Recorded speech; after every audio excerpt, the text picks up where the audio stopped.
Hello friends, let's ahead YouTube channel पर मैं रितिका भानुशाली आप सभी का स्वागत करती हूँ।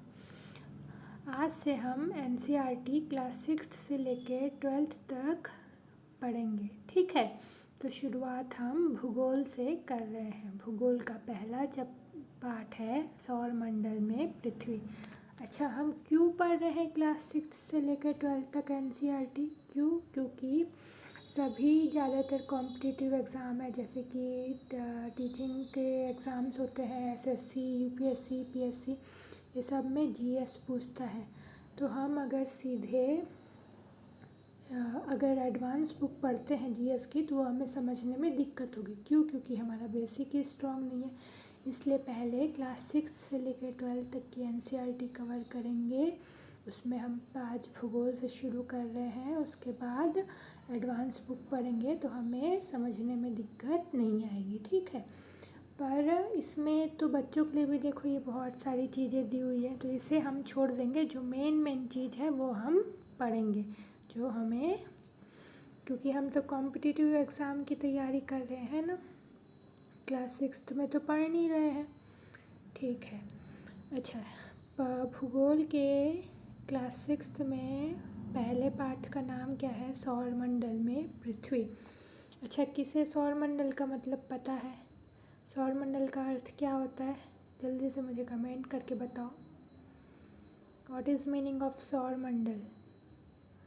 सौर का मतलब क्या होता है? सूर्य। सौरमंडल सूर्य का परिवार, उसमें एक ग्रह है पृथ्वी, जिस पर हम रहते हैं। अभी हम जानेंगे ग्रह भी क्या होते हैं, अभी हम सब जानेंगे। ये देखो सूर्य के परिवार की एक पिक्चर दी हुई है। इसमें देखो सभी ग्रह हैं, शनि, पृथ्वी, शुक्र, यूरेनस, बुध, मंगल, प्लूटो, नेपच्यून, बृहस्पति, ठीक है। चलिए आगे देखते हैं। ये शब्द क्या लिखा है? पूर्णिमा। ये शब्द क्या लिखा है? पूर्णिमा। व्हाट इज़ मीनिंग ऑफ पूर्णिमा? पूर्णिमा का अर्थ क्या होता है? आप पूर्ण चंद्र को लगभग 1 महीने में एक बार देख सकते हैं। यह पूर्ण चंद्रमा वाली रात को पूर्णिमा कहते हैं। 15 दिन के बाद आप इसे नहीं देख सकते। यह नए चंद्रमा की रात्रि या अमावस्या कहलाता है। पूर्णिमा मतलब पूर्ण चंद्रमा वाली रात्रि, जिस दिन हम पूरे गोल होता है ना, चंद्रमा गोल दिखता है यहाँ से पृथ्वी से देखने पर, उसको हम पूर्णिमा के दिन पूरा गोल देख सकते हैं। और उसके बाद फिर 15 दिन के बाद हमें वह चंद्रमा नहीं दिखाई देता। उसे कहते हैं अमावस्या। मतलब महीने में जो 15वां दिन होता है उस दिन पूर्ण चंद्रमा दिखता है। उसके बाद फिर चंद्रमा धीरे धीरे धीरे धीरे गायब होके फिर जो 15वां दिन आता है, 15 30 दिन महीने में, तो जो 15वां दिन आता है उसमें चंद्रमा नहीं दिखाई देता। उस दिन को कहते हैं अमावस्या। और पूर्ण चंद्रमा महीने में एक ही बार दिखाई देता है, ठीक है। इसके बाद देखते हैं खगोलीय पिंड। क्या होते हैं खगोलीय पिंड? सूर्य, चंद्रमा तथा वे सभी वस्तुएं जो रात के समय आसमान में चमकती हैं खगोलीय पिंड कहलाती है। मतलब सूर्य जो दोपहर में चमकता है, चंद्रमा जो हमें रात में दिखाई देता है, तथा वे सभी वस्तुएं मतलब ग्रह, क्षुद्र ग्रह, उल्का पिंड, जो भी है ना आसमान में, जो भी वस्तुएं ना, सब खगोलीय पिंड के अंतर्गत आती है। सूर्य, चंद्रमा तथा वे सभी वस्तुएं, जैसे कि वो उल्का पिंड, क्षुद्र ग्रह, ये सभी वस्तुएं खगोलीय पिंड के अंतर्गत आती हैं, ठीक है।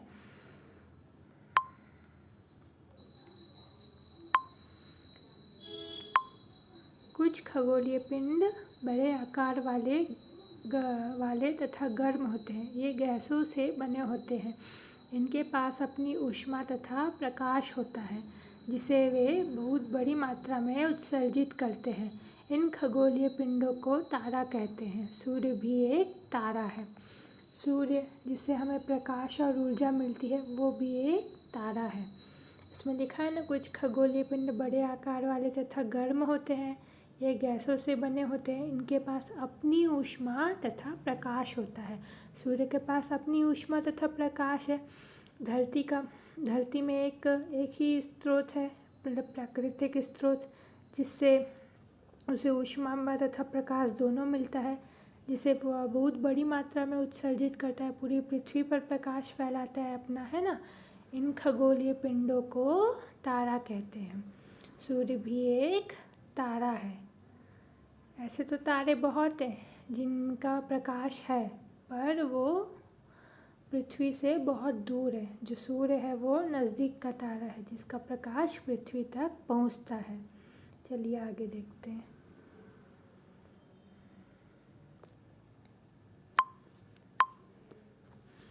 नक्षत्र मंडल देखते हैं। नक्षत्र मंडल क्या होता है? रात्रि में आसमान की ओर देखते समय आप तारों के विभिन्न समूहों द्वारा बनाई गई विविध आकृतियों को देख सकते हैं। ये नक्षत्र मंडल कहलाते हैं।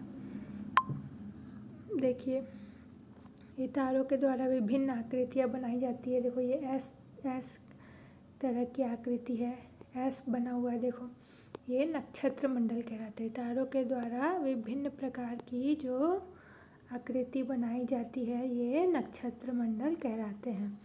अर्सा मेजर या बिग बियर इसी प्रकार का एक नक्षत्र मंडल है। बहुत आसानी से पहचान में आने वाला नक्षत्र मंडल है सप्तऋषि। यह 7 तारों का समूह है जो कि नक्षत्र मंडल अर्सा मेजर का भाग है। इसके बाद देखते हैं ध्रुव तारा। नक्षत्र मंडल समझ में आ गया। जो रात्रि में आसमान की ओर देखते समय हमें जो तारों के विभिन्न समूहों द्वारा बनाई गई विविध आकृतियाँ दिखती है ना, जिसमें बहुत सारे तारे रहते हैं और एक आकृति बनाते हैं, उस आकृति को ही नक्षत्र मंडल कहते हैं। ठीक है, और फिर उसे नाम दिए गए हैं, अर्सा मेजर नक्षत्र मंडल, बिग बियर नक्षत्र मंडल। ठीक है, जो तारों के अलग अलग समूहों द्वारा जो आकृतियाँ बनाई जाती है उसे ही कहते हैं नक्षत्र मंडल। अब देखते हैं ध्रुव तारा। प्राचीन समय में लोग रात्रि में दिशा का निर्धारण तारों की सहायता से करते थे। उत्तरी तारा उत्तर दिशा को बताता है, इसे ध्रुव तारा भी कहा जाता है। देखिए, ये जो ध्रुव तारा है ना, ये उत्तरी दिशा को बताता है। जब हम ये जो सप्तऋषि बना हुआ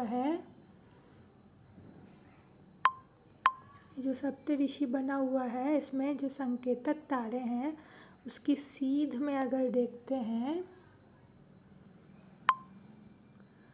तो ये ध्रुव तारे को इंगित करता है। लोग उत्तर दिशा का पता ये ध्रुव तारे की ओर देखकर लगाते थे। ठीक है, इसके बाद देखते हैं ग्रह क्या होता है। ग्रह कुछ खगोलीय पिंडों में अपना प्रकाश एवं ऊष्मा नहीं होता है। हम जो ग्रह पृथ्वी जिसमें रहते हैं, इसका कोई अपना और प्रकाश एवं ऊष्मा नहीं है। ये सूर्य से प्रकाश एवं ऊष्मा प्राप्त करता है। वे तारों के प्रकाश से प्रकाशित होते हैं। सूर्य एक तारा है जिससे हमारी पृथ्वी प्रकाशित होती है। ऐसे पिंड ग्रह कहलाते हैं, जिसे अंग्रेजी में प्लैनेट कहते हैं। ग्रीक भाषा में प्लैनेटाई शब्द से बना है। जो प्लैनेट शब्द है अंग्रेजी का, वो ग्रीक भाषा के प्लैनेटाई शब्द से बना है, जिसका अर्थ है परिभ्रमक, अर्थात चारों ओर घूमने वाला। जो पृथ्वी है वो सूर्य के चारों ओर घूमती है ना।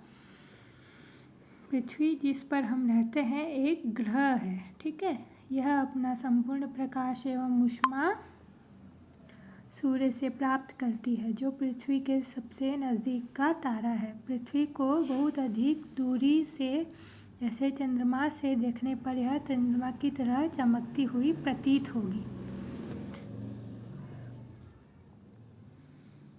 कुछ रोचक तथ्य। बृहस्पति, शनि तथा यूरेनस के चारों ओर छल्ले हैं। ये छल्ले विभिन्न पदार्थों के असंख्य छोटे छोटे पिंडों से बनी पट्टियाँ हैं। पृथ्वी से इन छल्लों को शक्तिशाली दूरबीन की सहायता से देखा जा सकता है। ये पूछ सकता है कि बताओ, ये 4 ऑप्शन दे देगा कोई सा भी कि कौन से ग्रह के चारों ओर छल्ले हैं, बुध, शुक्र, पृथ्वी कि बृहस्पति, या चारों में से कौन सा ऑप्शन सही है, पूछ सकता है करके, याद रखिएगा। अब हम देखते हैं सौरमंडल।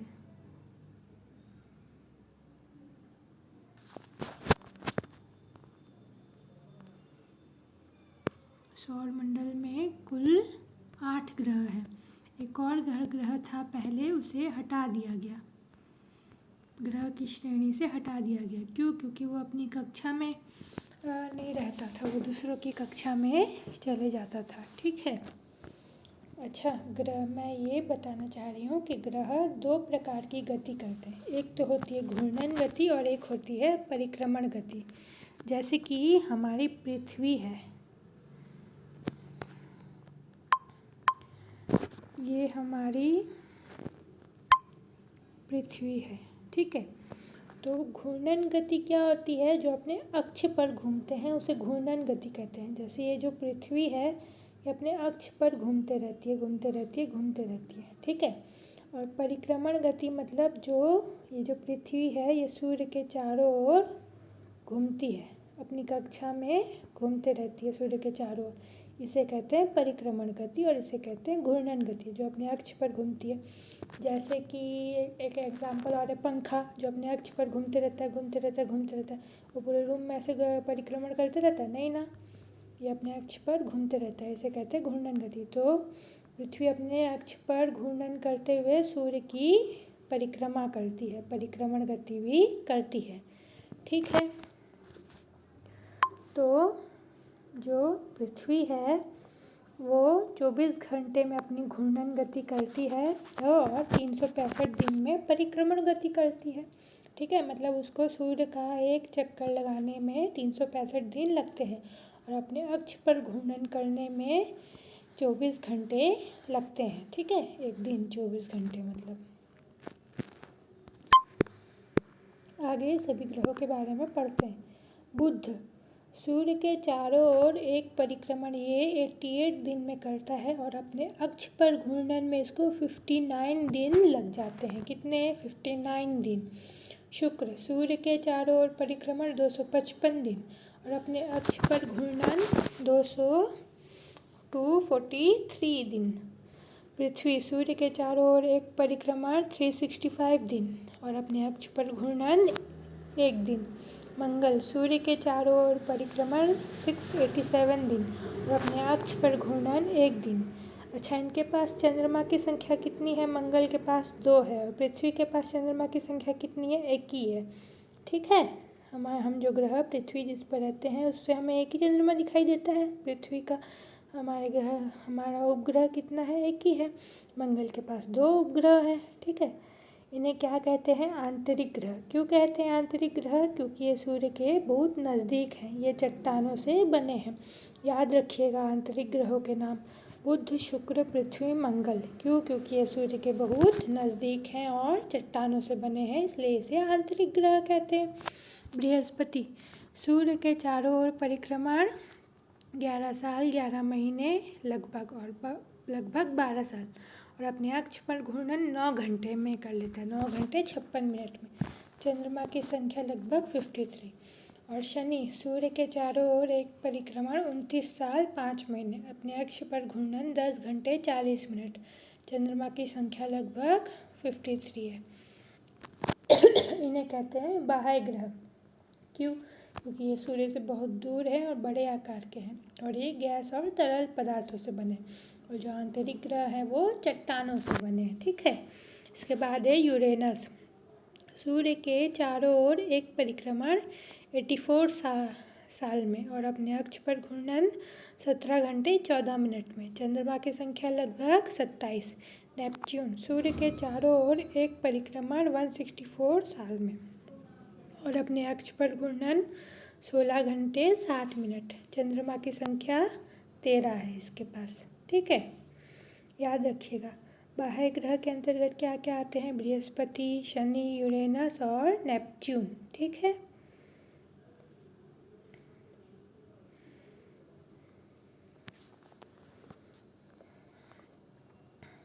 आगे क्या है? सौर मंडल। इससे पहले क्या लिखा है? क्या आप जानते हैं पौराणिक रोमन कहानियों में सोल सूर्य देवता को कहा जाता था? एग्जाम में पूछ लेगा सोल का मतलब क्या होता है। अब जो नहीं पढ़ा होगा एनसीईआरटी वो नहीं बता पाएगा। सौर शब्द का अर्थ है सूर्य से संबंधित, सूर्य के परिवार को इसलिए सौर मंडल कहते हैं, ठीक है।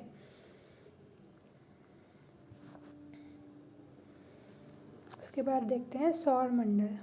सूर्य, 8 ग्रह, उपग्रह तथा कुछ अन्य खगोलीय पिंड जैसे क्षुद्र ग्रह एवं उल्का पिंड मिलकर सौर मंडल का निर्माण करते हैं।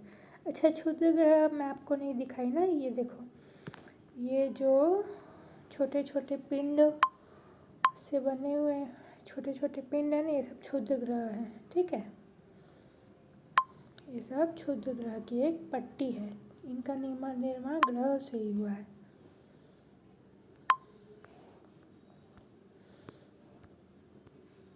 उसे हम सौर परिवार का नाम देते हैं, जिसका मुखिया सूर्य है।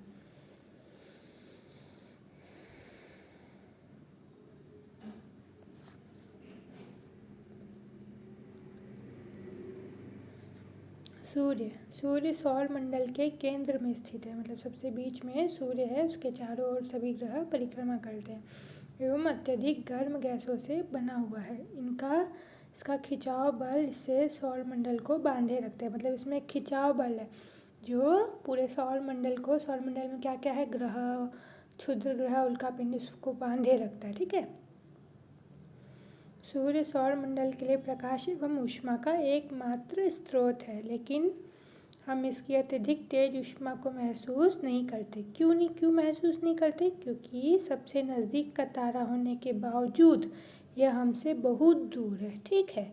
सूर्य पृथ्वी से लगभग 15 करोड़ किलोमीटर दूर है। अच्छा, हम यहाँ से सूर्य पृथ्वी से बहुत बड़ा है, ठीक है। सूर्य तारा जो है पृथ्वी से बहुत बड़ा है, ठीक है, और 15 करोड़ किलोमीटर दूर है। तो मुझे ये बताओ कि हम पृथ्वी से देखते हैं जब सूर्य को, तो वो इतना छोटा क्यों दिखाई देता है? जल्दी से बताओ, कमेंट करो, क्यों दिखाई देता है? जैसे कि हम पृथ्वी पे खड़े होकर एरोप्लेन को देखते हैं तो वो हमें कितना छोटा दिखाई देता है ना। क्यों? क्योंकि वो हमसे बहुत दूर है। पर अगर एयरपोर्ट पे जाते हैं और एरोप्लेन सामने रहता है तब कितना बड़ा रहता है ना। इसलिए यही कारण है कि सूर्य भी पृथ्वी से बहुत दूर है, इसलिए पृथ्वी पर से देखने से सूर्य बहुत छोटा दिखाई देता है, ठीक है। इसके बाद देखते हैं ग्रह। हमारे सौर मंडल में 8 ग्रह है। पहले कितने थे? 9। फिर एक ग्रह को ग्रहों की श्रेणी से हटा दिया गया, ठीक है। तो अब 8 ग्रह है, याद रखिएगा। सूर्य से दूरी के अनुसार वे हैं बुध, शुक्र, पृथ्वी, मंगल, बृहस्पति, शनि, यूरेनस तथा नेपच्यून। ये 8 ग्रहों के नाम याद रखिएगा।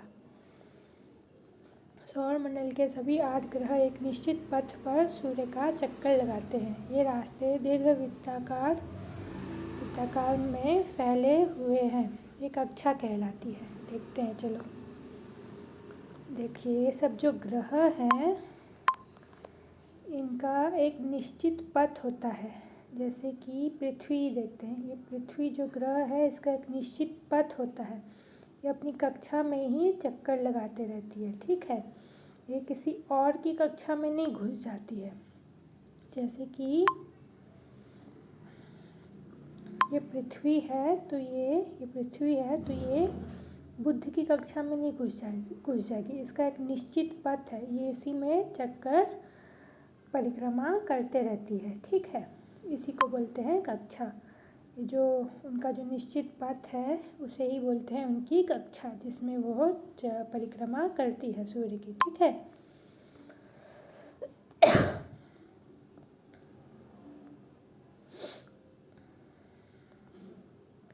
बुध सूर्य के सबसे नज़दीक है। अपनी कक्षा में सूर्य के चारों ओर एक चक्कर लगाने में इसे 88 दिन लगते हैं। ठीक है। बुध सबसे नज़दीक बुध है। शुक्र को पृथ्वी का जुड़वा ग्रह माना जाता है। क्यों? क्योंकि इसका आकार एवं आकृति लगभग पृथ्वी के ही समान है। याद रखिएगा, शुक्र को पृथ्वी का जुड़वा ग्रह माना जाता है। जुड़वा ग्रह क्यों बोलते हैं? जब देखते हो कोई ट्विन्स आते हैं, कोई जुड़वा बच्चे आपके सामने आते हैं तो कैसे एक जैसे दिखते हैं, ऐसी शुक्र और पृथ्वी की भी आकृति एक जैसी है, इसलिए इसे जुड़वा ग्रह बोलते हैं। अभी तक प्लूटो भी एक ग्रह माना जाता था, परंतु अंतर्राष्ट्रीय खगोलीय संगठन ने अपनी बैठक अगस्त 2006 में यह निर्णय लिया कि कुछ समय पहले खोजे गए अन्य खगोलीय पिंड तथा प्लूटो बौने ग्रह कहे जा सकते हैं। ठीक है। अभी मैं बताई ना, पहले 9 ग्रह थे, फिर एक ग्रह को हटा दिया गया, वही है प्लूटो ग्रह को हटा दिया गया और अब ग्रहों की संख्या है 8। ठीक है। ये इसके बाद लास्ट देखते हैं, उसके बाद कल पढ़ेंगे आगे का लेसन। और इसमें अगर आपको कुछ भी डाउट हो तो मुझे बताइएगा कमेंट में। ठीक है।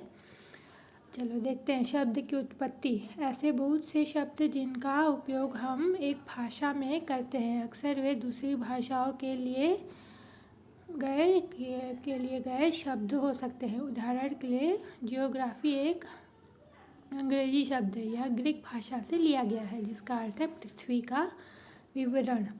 यह 2 ग्रीक शब्दों से मिलकर बना है। जी शब्द का अर्थ है पृथ्वी एवं ग्राफिया शब्द का अर्थ है लिखना।